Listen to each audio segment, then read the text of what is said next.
Good morning, everybody. It's Bear with preparedness.com. An unusual Sunday edition of The Brief, or Cruising the Internet, or Coffee Time with Bear, or whatever you'd like to call it. The ambient is 26 degrees, although the sun is finally starting to come up, which is good. You can see it right back there. It's proceeded above this ridge enough to at least send some photons my way, if not some heat. There is ice in my water bottles on the trek out here, and got a good little fire going, made with some split eastern red cedar right here. I was talking about that on Patreon this morning. There's a lot going on in the world, internationally and domestically.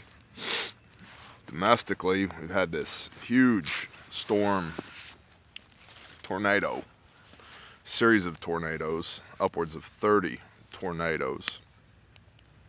Let's see if I can pull that up. From the blaze, dozens killed, more feared dead after tornado rips through central states. Dateline 11 December 21 by Leon Wolf.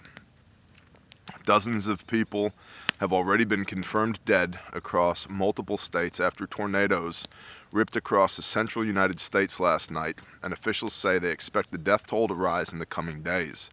The destruction was greatest in western Kentucky, where officials have stated that it's likely that more than 50 people were killed. I watched a press brief with the governor of Kentucky and his team, executive team, yesterday afternoon, where they said they fully expect that number to climb over 100 people.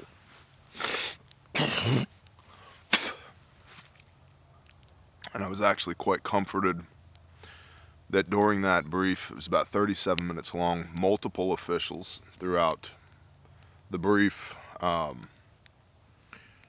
asked for prayer. And one gentleman stated it succinctly. He said, "We've lost over 100 people. We've lost over 100 children of God."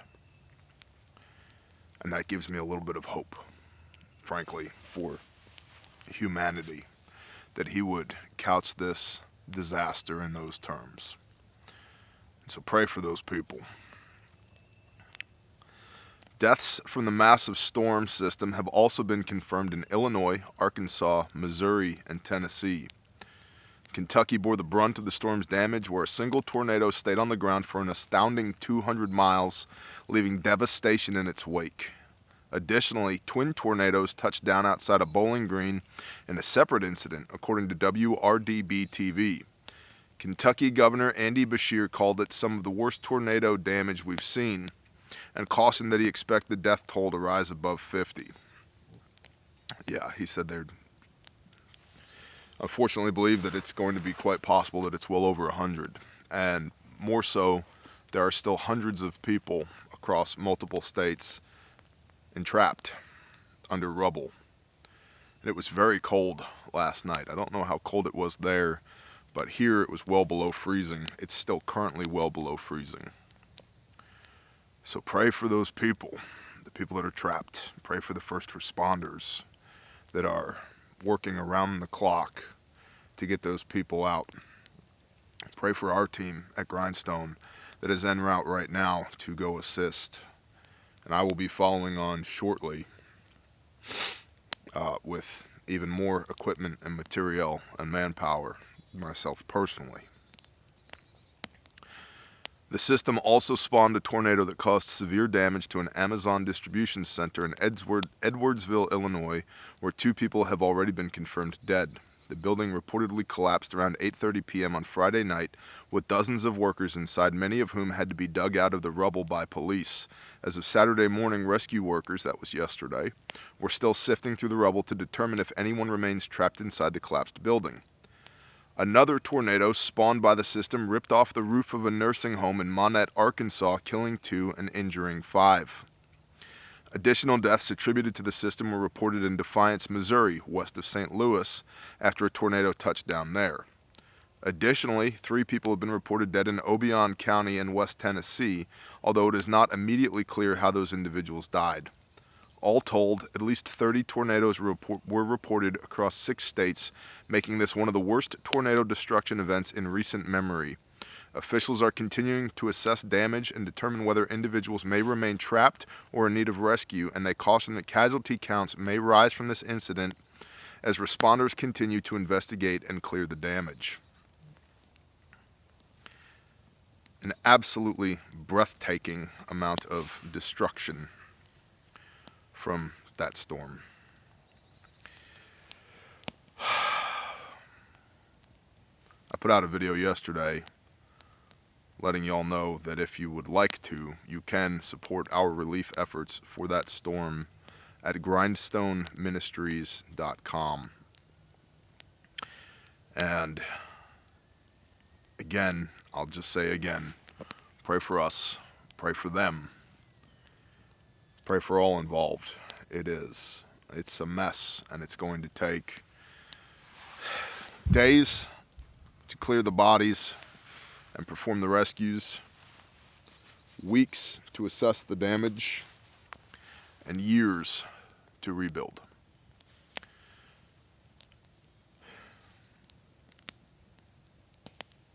See, for those that don't know, Grindstone, which is one of our ministries, is a construction ministry.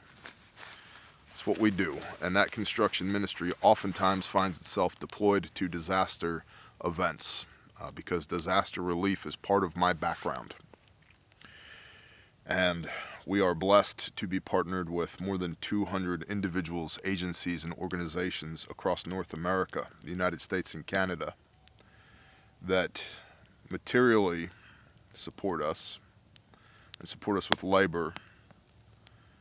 But all of our funding comes from y'all. We're 100% privately funded. No grants, no war chests, no big bank accounts. It's just y'all. And see, Grindstone is building Caleb House, and Caleb House is our other ministry. Yes, we have 2. And Caleb House is a restoration facility for juvenile trafficking survivors. And so what we do with Grindstone does not take away from Caleb House. And what we do with Caleb House does not take away from Grindstone. They're 2 separate entities. Grindstone will be building Caleb House. We've secured the land, and we're in the process of finalizing the drawings now. I put out a video about that as well. I talked about that on Patreon as well. So, for those that were perhaps a bit confused, is it Grindstone? Is it Caleb House? What is it? What do you do? That's who we are, and that's what we do. Also from The Blaze, I thought this was interesting, shifting gears a little bit here. Alan Nitzberg, Dateline 10 December 21. F him, former President Donald Trump says of Israel's Benjamin Netanyahu. Well, while speaking to journalist Barak Ravid earlier this year, former President Donald Trump did not mince words when discussing Israel's Benjamin Netanyahu. Writing in Axios, Ravid quoted Trump as saying, quote, "I liked Bibi. I still like Bibi, but I also like loyalty." The first person to congratulate Biden was Bibi. And not only did he congratulate him, he did it on tape. He was very early, like earlier than most. I haven't spoken to him since. F him, Trump reportedly declared. Quote, for Bibi Netanyahu, before the ink was even dry, to do a message, and not only a message, to do a tape to Joe Biden talking about their great, great friendship. They didn't have a friendship, because if they did, the Obama administration wouldn't have done the Iran deal, Trump said, according to Ravid. And guess what? Now they're going to do it again. Netanyahu, who is no longer Israel's prime minister, was still serving in that role during Trump's tenure in office. While in the White House, Trump made the historic move to relocate the U.S. Embassy in Israel to Jerusalem. In another article in Axios, Ravid noted that Netanyahu had issued a statement defending his decision to congratulate Biden. Quote, I highly appreciate President Trump's big contribution to Israel and its security. I also appreciate the importance of a strong alliance between Israel and the U.S., and therefore it was important for me to congratulate the incoming president, Netanyahu said in a statement. Well, Trump said in a statement, F that guy. And whether you agree or disagree, I appreciate the candor.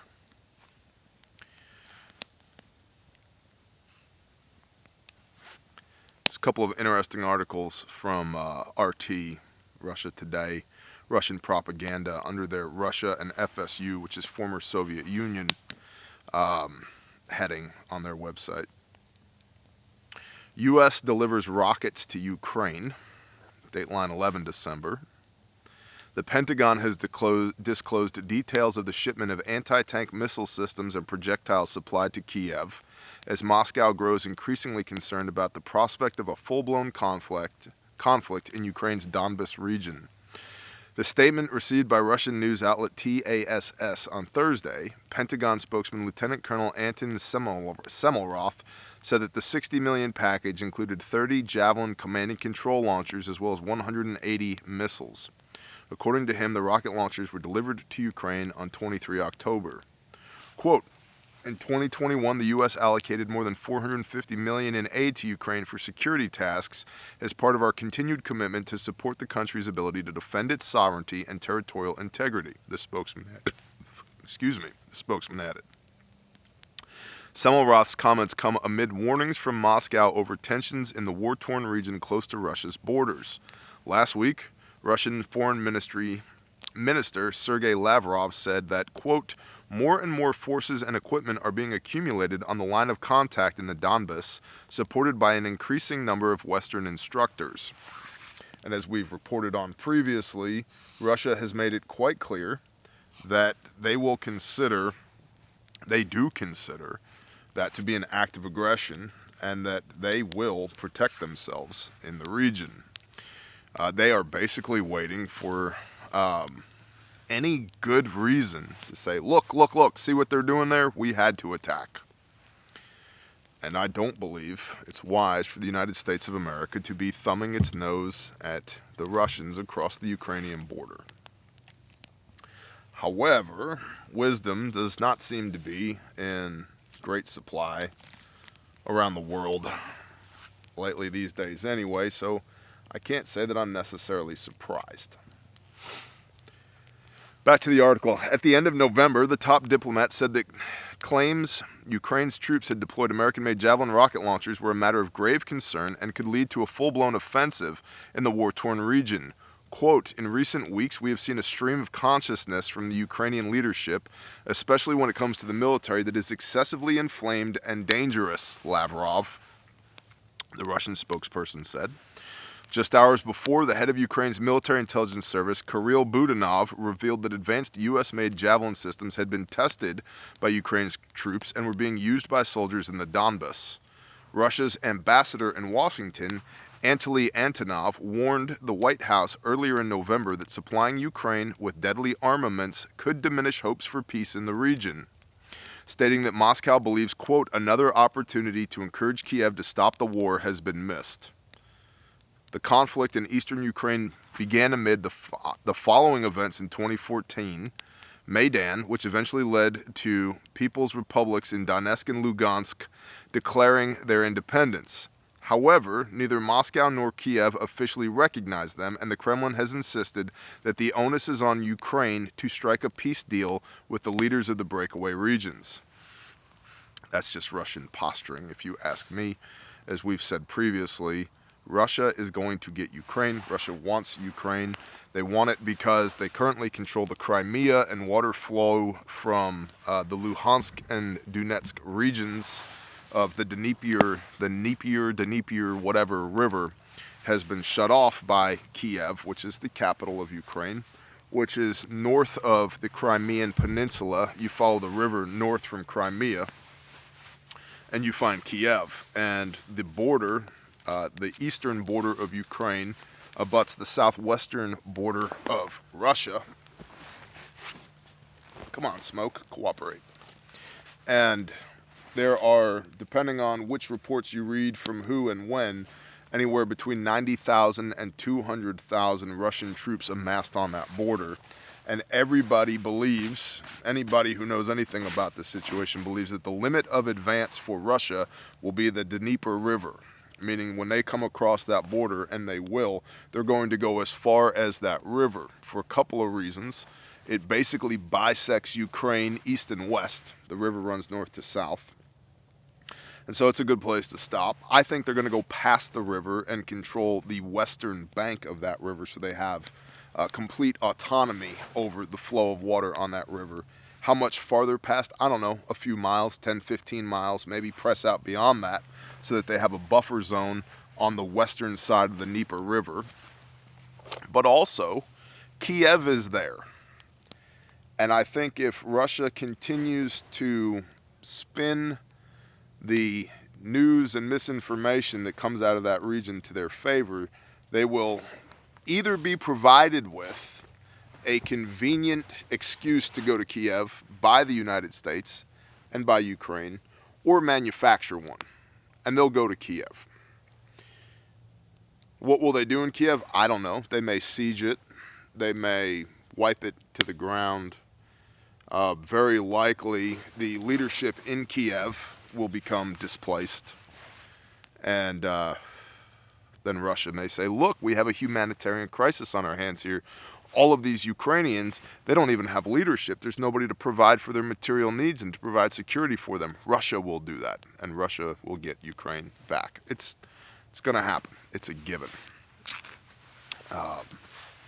They've been quite clear about this. Also, Russia maintains year-round ports. What is that, the Black Sea? The Crimean Peninsula. I believe it's the Black Sea. And otherwise, Russia's ports are to the north of there in a region that is that neighbors Finland. It gets a little chilly up there. It's a bad place to launch ships from when it's filled with ice 8 months out of the year. So Russia is not going to lose their naval capabilities because the Ukrainians don't want to play nice. And they've been in that region, the Crimean Peninsula, for over 100 years. They're not all of a sudden willing to just, let all of that go because the current administration in Ukraine is comfortable with the current administration in the United States. All of that works counter to Russia's ambitions in the region and worldwide. And so Russia's not going to allow that to happen. And Russia has the ability to follow up on those threats. Stand by.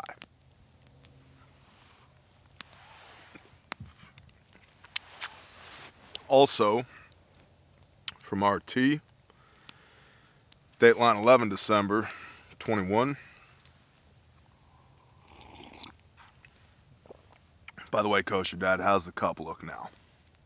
Had to break in a new one for a different system that I'm working on. I hope you understand, brother.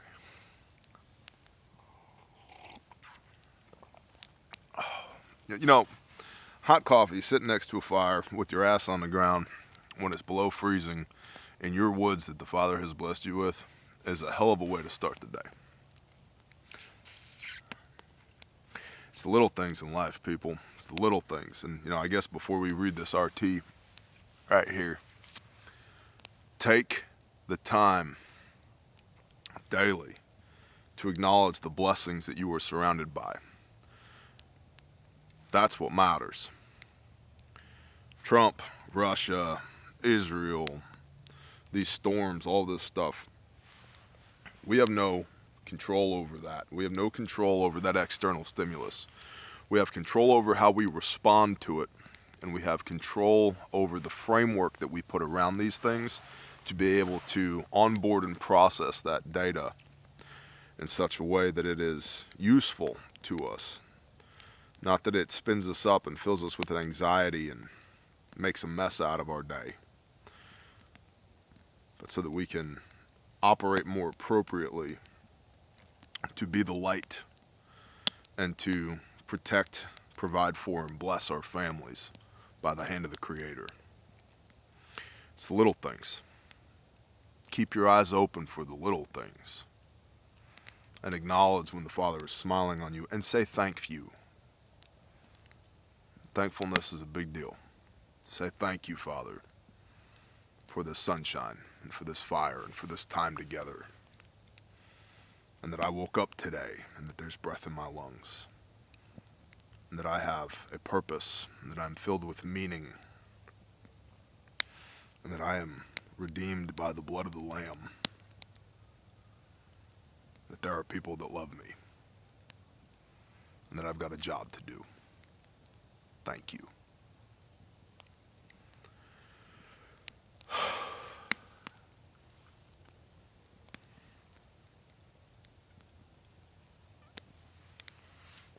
From RT, U.S. holds off on $200 million military aid package to Ukraine. Report. Now, I heard it was 350 million or billion or trillion. It was more than 200 million. But can you believe the numbers that come out of Washington? Can you believe the reporting from RT? Not without a grain or 12 of salt. The U.S. has decided against delivering a major military aid package to Kiev amid renewed tensions surrounding Ukraine, a report from NBC News has claimed. It follows a week of frenetic transatlantic diplomacy around the issue. The White House had prepared a package of $200 million worth of additional military assistance to the East European country, the network reported on Saturday, citing the customary anonymous sources familiar with the matter. NBC insists that the U.S. has other options for helping Ukraine, including a much larger aid package that could be approved in the event of a further incursion by Russia. Oh, not quite what it seems, huh? We don't want to give you the $200 million yet because you might need more than that if you get invaded by Russia. I bet you $100 Ukraine's going, just give us the $200 million now. Okay, sound good? The network quoted 3 people it said were familiar with the matter as indicating that the White House delayed a shipment of weapons and military equipment to Ukraine in an effort to diffuse tensions and retain leverage in case of a Russian attack on Ukraine. Western officials and media have been accusing Russia of amassing troops and military hardware with the intention of attacking Ukraine. Moscow has repeatedly denied the accusations and insists that its military maneuvers, all taking part on its own soil, are defensive in nature. However, it pointed out that military action could be undertaken if Kiev makes a provocation, if they are provoked. U.S. President Joseph Robinette Biden Jr. spoke to his Ukrainian counterpart, Volodymyr Zelensky, over the phone on Thursday, discussing military matters, among other things. Biden reiterated Washington's support for Ukraine's sovereignty. Moscow has accused Kiev of endangering the safety of navigation and violating maritime rules in the Sea of Azov near Crimea after a Ukrainian naval vessel sailed close to the Kerch Strait late Thursday evening. Ukraine denied any wrongdoing, accusing Russia of disinformation. Biden discussed the issue with Russian President Vladimir Putin via video link on Tuesday and called for de-escalation. According to the Kremlin, Putin told his American counterpart that Russia seeks guarantees that NATO will not expand further eastward and move closer to his country's border. So, we're not going to send you that money because you might need even more money if Russia comes across your border. Russia's saying, we're not doing that. We're just over here conducting military maneuvers on our side of the line. Oh, by the way, if you put any more NATO forces into Ukraine, we're going to consider it aggression, and these maneuvers are going to turn into retaliation because of your provocation. And as I just said earlier, Russia has the ability to back itself up. It's not just words that they're talking at this point. Now, lastly, I want to thank you guys for supporting our small businesses. Refuge Medical, Refuge Training. If you need the best first aid kits on the market, and I don't care if you're military, law enforcement, EMS, and fire that knows they need first aid kits, or if you're a soccer mom or a cubicle dad or construction worker or truck driver or softball coach or a small business owner or mid-level management, you need first aid kits.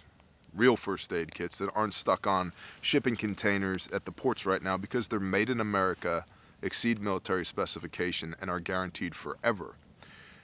They're the best first aid kits on the market, and you don't need to take my word for it. You can watch Wrangler Star's reviews, or Carl at Tactical Rifleman's reviews, or Reality Survival and Prepping's reviews, or Magic Prepper's reviews, or Rogue Preparedness's reviews, or Mama Bear Prepping's reviews, or anybody else's reviews of our stuff, which, by the way, we don't pay for reviews.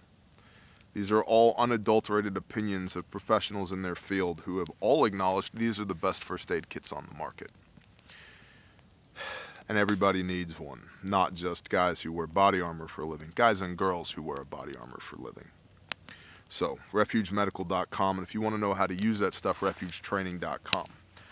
On bearindependent.com, under our American-made durable goods section, you can find the Benchmark Humidor. You can also find these at benchmarkhumidors.com. I just shot a separate video on this that we'll post on YouTube today. So when you see this, get it, okay? This is made in America, and it costs less than this Swedish camp axe does, okay? Awesome axe, awesome humidor. At some point, we acknowledged that, hey, that $30 hardware store axe I got, it's pretty good, but it's not great. I'm going to go ahead and spend some real money on a real axe. You need to apply the same logic to your blow-molded, Chinese-made, foam-filled plastic cigar case and upgrade to a Benchmark humidor. This is an actual humidor. This lid right here is made of Spanish cedar. It pops off. Inside of here, I have a man of war, but it's also lined with Spanish cedar. See that in there? It's a humidor, and it ships with Bovita packages you can put in here to maintain the appropriate humidity inside of here for your sticks that go right inside of there. Every time they go right inside of there, like so. It holds approximately 4 sticks. See that? Holds approximately 4 sticks. Great travel humidor. The top, the lid, is held on with magnets. Watch. And look, it's secure. Doesn't rattle. See how tightly it lines up? Tight and uniform. These are made in America in the great state of Texas. This is the flame maple version. You should check out benchmarkhumidors.com. They have many different species, and they do have them in stock. They will ship in time for the holiday season if you're into that. If you're looking for a gift for whoever it is in your life that enjoys the hobby of a fine stick, look at the lines on this, by the way. Super sexy. And you can actually set this on its side and use that little divot to hold your stick like so. But if you've got somebody in your life that enjoys the hobby of a fine cigar, seriously consider a Benchmark travel humidor. They're awesome. They're absolutely awesome. And the people that run this company are people that I know personally and that I love. And I would really like to blow this company up, just like we did with Refuge Medical, just like we did with Sanctified Supply Co., just like we've done with Sojourn Gear, just like we've done with all the other companies, AdventureFrontier.com, all the other companies we've worked with. They're all good people. They all make a good product. And now we're working with Benchmark. So, if you have an interest, if you have a need, it's time to upgrade from that cheap Chinese case to something a little bit more meaningful, something a little bit more lasting, something that's made in America by Americans, by believers, by people that I love. I love y'all too. Thank you for supporting the show. Thank you for watching. If you're new here, go ahead and click the little subscribe button, ring the bell icon, share this with somebody you think needs to see it. And thanks for being around on this special Sunday edition of The Brief with Bear. My days are going to be very full in the coming weeks with response to this storm. So if I don't see you Monday morning, It's not because I don't love you. It's because I've got other things going on right now. So pray for us. Pray for the people who have been affected by these storms. And we'll see you when we see you. Bless y'all. Shalom.